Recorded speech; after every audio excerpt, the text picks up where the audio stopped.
శ్రీ గురుభ్యో నమః. ఓం విశ్వరూపుడవై ధరణి నీవు సాకార రూపమున వెలసి మూడులన్ జ్ఞానులన్ జేయ బయల్పడినవు గురురాయ. ఇదే మా మనఃపూర్వక వందనం. ఓం మంగళం గురుదేవాయ మహనీయ ప్రబోధాత్మనే సర్వలోక శరణ్యాయ సాధురూపాయ మంగళం.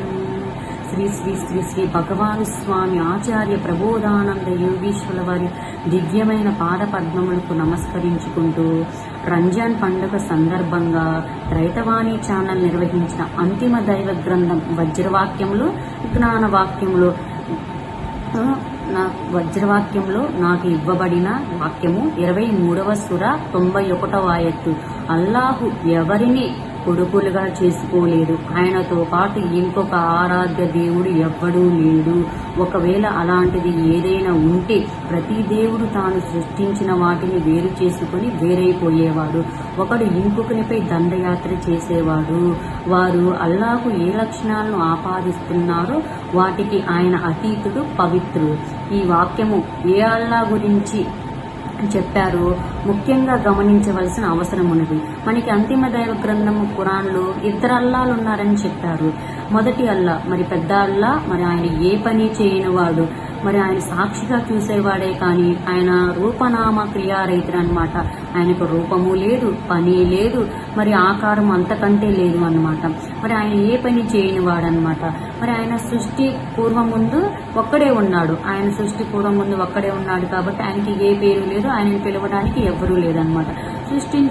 సృష్టిని ఎప్పుడైతే సృష్టించదలుచుకున్నాడో అప్పుడు తన నుండి ప్రకృతి తర్వాత మరి ఆత్మ, మరి సర్వజీవరాశులను నడిపించడానికి ఆత్మను సృష్టించాడనమాట. మనకి భగవద్గీతలో మరి భగవానుడు గుణత్రయ విభాగ యోగంలో మరి 3-4 శ్లోకాల్లో కూడా మరి తల్లి ప్రకృతి, మరి తండ్రి ఆత్మగా అక్కడ చెప్పడం జరిగిందనమాట. సర్వజీవరాశులను నడిపించేది ఆత్మదేవుడని మనకి స్వామివారు మరి 3 దైవ గ్రంథాల ద్వారా తెలియజేశారనమాట. ఇంక ఈ వాక్యంలో చూసుకుంటే మరి పెద్ద అల్లా గురించి అంతిమ దైవ గ్రంథం ఖురాన్లో అల్ ఇఖ్లాస్ 112వ సూరాలో మరి 4 ఆయతులు చెప్పారు.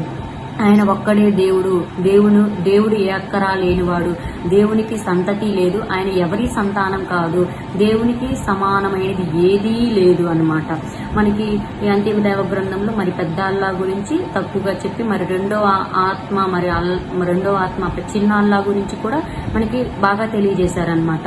మరి సర్వ శరీరాల్లో ఉండి మరి జీవుల యొక్క కర్మ ప్రకారము నిత్యము నిరంతరము ఆత్మ నడిపిస్తుందన్నమాట.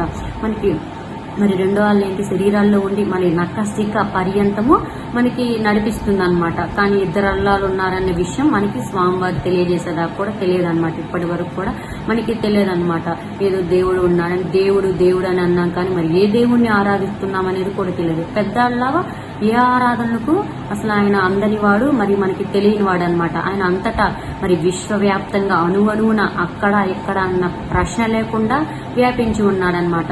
మనకి 3 దైవ గ్రంథాలు కూడా 3 పురుషుల గురించి తెలియజేసింది.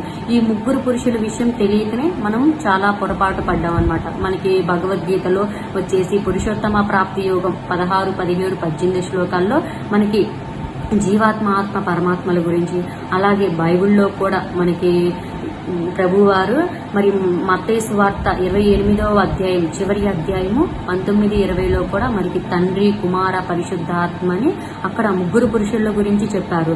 ఇంకా అంతిమ దైవ గ్రంథం ఖురాన్లో కూడా కాఫ్ అనేటువంటి 50వ సూర 21వ ఆయత్తులో కూడా త్రోలబడేవాడు, త్రోలేవాడు, సాక్షిగా చూసేవాడు అని 3 పురుషుల గురించే చెప్పారనమాట. కానీ ఈ వాక్యంలో ఎక్కువగా పెద్ద అల్లా గురించి చెప్పారనమాట. మరి 3 పురుషుల విషయం తెలియకపోతే మనకి ఈ ఇద్దరు అల్లాల విషయం తెలియదు అన్నమాట. మరి పెద్ద అల్లా, చిన్న అల్లా ఏంటి, మరి ఇద్దరు అల్లాలనే చెప్పారు కదా, మరి ఏ అల్లాని ఆరాధించాలనేది కూడా విషయం తెలియదన్నమాట. ఇంకా జ్ఞాని అయినటువంటి వాడు కూడా మరి ఇద్దరు అల్లాల గురించి తెలిసి ఉండాలని, మరి అందరికీ తెలియాలన్న ఉద్దేశంతోనే మరి వాక్యంలో కూడా అల్లాకు కొడుకులు లేరని కూడా మనకి చెప్పటం జరిగిందనమాట. మరి సృష్టి పూర్వము పెద్ద అల్లానే ఉన్నాడు, కానీ నేడు ఆరాధ్య దైవంగా ఉన్న రెండో అల్లా మరి సృష్టి పూర్వము లేడనమాట. అందుకని మనకి 112వ సూరాలో కూడా మనకి 112వ సూరాలో 4 ఆయత్తులు చెప్పారు. మరి ఇదే విషయాన్ని మనకి 3 దైవ గ్రంథాల్లో కూడా స్వామివారు తెలియజేశారనమాట. ఇంతటి అవకాశం ఇచ్చినటువంటి స్వామివారికి నమస్కరించుకుంటూ అందరికీ నమస్కారం.